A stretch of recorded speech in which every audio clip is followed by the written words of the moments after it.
नमस्कार, मी शीतल्स किचनमध्ये तुम्हा सगळ्यांचं खूप मनापासून स्वागत आहे। बाजरीची भाकरी आवडत नाही? चला तर मग बनवूया बाजरीच्या पिठापासून खमंग आणि खुसखुशीत तिखट पुऱ्या। इथे मी 2 वाट्या बाजरीचं पीठ घेतलेलं आहे। पीठ तुम्ही कमी जास्त तुमच्या आवडीप्रमाणे करू शकता। आणि अर्धी वाटी गव्हाचं पीठ घेतलेलं आहे।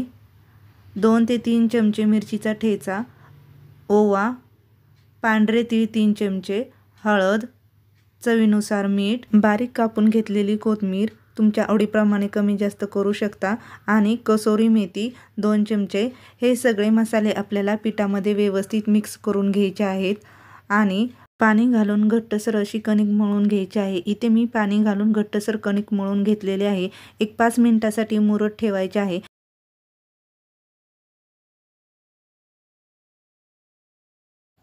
थोडंसं पीठ हातावरती घेऊन एक छोटीशी गोळी बनवायची आहे आणि इथे मी एक चौकोनी प्लास्टिकचा कागद कापून घेतलेला आहे।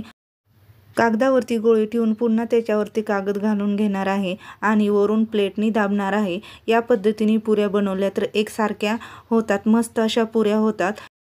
लाटून बनवण्यापेक्षा या पद्धतीने बनवल्या तर वेळही कमी लागतो आणि पुऱ्याही मस्त एकसारख्या अशा होतात। मस्त अशी काही सेकंदामध्येच पुरी बनवून होते। तुम्ही बघू शकता एकदम मस्त झालेली आहे। कागदाला देखील कुठे चिकटलेली नाही। पीठ आपण घट्टसर मळल्यामुळे कागदाला चिटकत नाही, एकसारख्या अशा पुऱ्या होतात। याच पद्धतीने दुसरी देखील मी पुरी बनवून घेते। तुम्ही बघू शकता दुसरी देखील पुरी झालेली आहे, एकदम मस्त अशी झालेली आहे आणि कागदावरती पुऱ्या बनवल्यामुळे एकसारख्या अशा होतात। आपण लाटून पुऱ्या बनवल्या तर आकाराने कमी जास्त देखील होतात। ही पद्धत एकदम सोपी आहे, वेळही कमी लागतो आणि एकदम फास्ट अशा पुऱ्या होतात। जास्त क्वांटिटीमध्ये असेल तर एकदम झटपट अशी ही रेसिपी आहे आणि खायला देखील एकदम टेस्टी आहे। याच पद्धतीने मी सगळ्या पुऱ्या बनवून घेते। तेल देखील गरम झालेलं आहे। मीडियम गॅसवरती आपल्याला पुऱ्या तळून घ्यायच्या आहेत। मस्त अशा पुऱ्या तळून घ्यायच्या आहेत। पुऱ्या बनवताना तुम्हाला जर खुसखुशीत पुऱ्या हव्या असेल तर पातळ बनवा आणि टम्म फुगलेली पुरी हवी असेल थोडीशी जाडसर बनवा, म्हणजे पुरी चांगली फुलते, मस्त अशी फुलते। तुमच्या आवडीप्रमाणे तुम्हाला जशी पुरी आवडेल तसे बनवू शकता।